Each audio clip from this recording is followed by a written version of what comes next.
she and I did a first phone call, and I sort of talked about the things that I wanted out of this project, but I didn't want to give too much because I think you don't want to tie an architect's hands.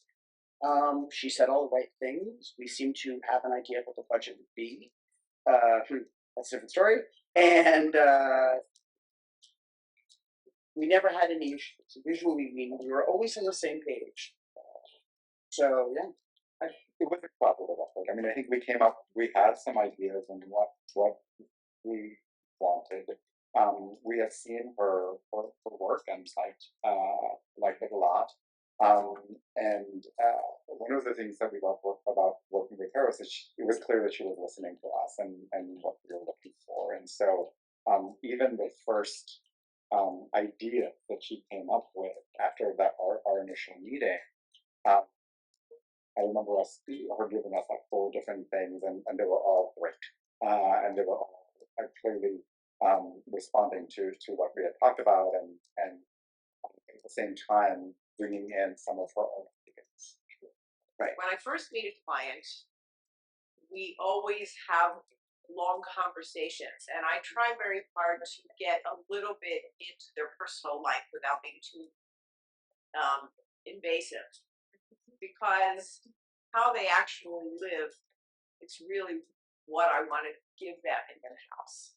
So that this is truly a custom house. This is not a house that they could have bought plans from somewhere else and maybe slightly adapted. I want it to be truly exactly what they want. And I try my hardest. I mean, you can't always give 100%.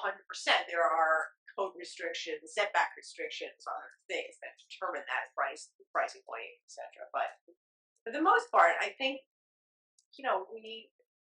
I aim to really to give that. I think everyone kind of thought it would be a barn siding, and I took the word modern a little bit more literal. That we didn't really want it to look like a barn so much as plot for this piece of property. I got it that the structure itself was of the barn was the beauty part of the house.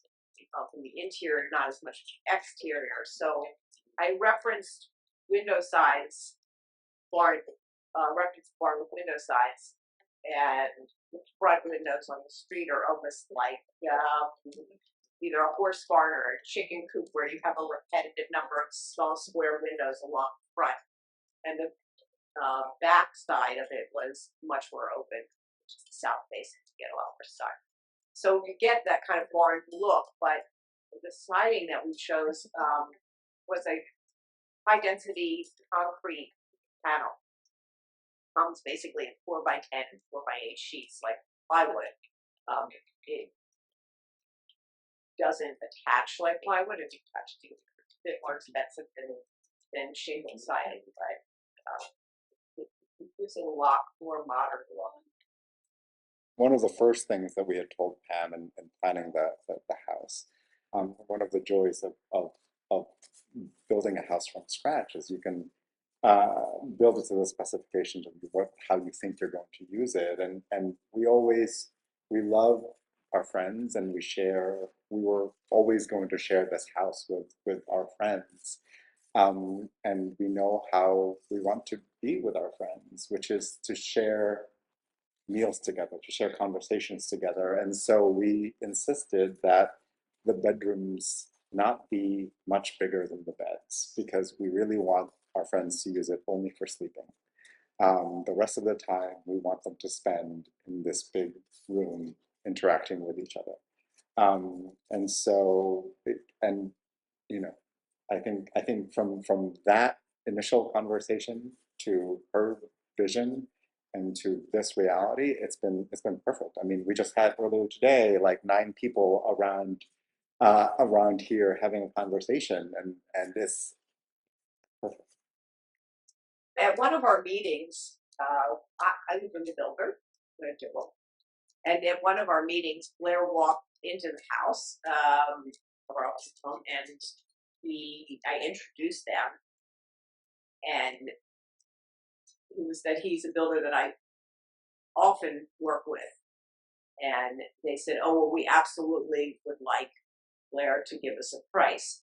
Meeting Blair for the first time, we were having a meeting with Pam, right, at her home, and he just happened to pass by, and it was like, here's Blair. I was like, Right. oh, because yes, this is her vision, but there are definitely elements of it that are his. Oh, Lots and lots, and he brought a lot to this house. Obviously, the construction of it, but even ideas that were not originally in the plan that have proved. right. Things that spoke to his abilities as a craftsman as well as his abilities as a job manager, and his vision for what he wanted this house to be. I mean, they both so deeply loved this house. I mean, I think we had a great relationship, and that was great. And they love us, and we love them, and that's great. But it was really about, like, specifically, they fell in love with this plan specifically and wanted to make sure that the thing was done as they would want to be if it was their own house. Yeah. Or my favorite sort of Blair thing is that every one of these beams that you've seen, he numbered every side of every beam and then matched the beams he liked with each other like a Tinker toy set, so that the sides that he wanted to show would be the ones that you would see, that he thought were the most attractive for their respective locations, and the ones that he felt were less attractive or served some other function, he would position in a different way. So that beam over there, for instance, is my favorite beam because it's the beam where the cows rubbed against it, and I think he wanted that to be very prominently displayed. Along the way, we just realized, what, we trust her, and we trust her vision, and we just give in to that, and we have not gone wrong in doing I think if you don't trust your architect, there's no point in working with that person, right? Like that would be a disaster because there's going to be a million questions that are going to come up that you just kind of have to defer by virtue of experience to that person. So even there are certain questions that come now. I feel like in a certain way, this is Pam's house. In a very real way, to me, that seems right.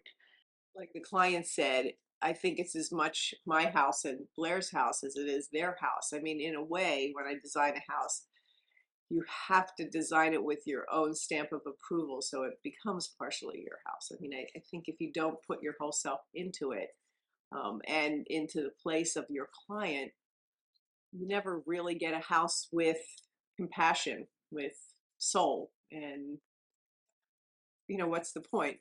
It was a very great synergy. I think places develop with the spirit in which that thing was created. Houses, things, and I think that the spirit that created this house was a really wonderful, warm, supportive spirit, and I think that that spirit's going to continue. I think that was really important to establish from the get-go, and we did. We were really fortunate, not really fortunate.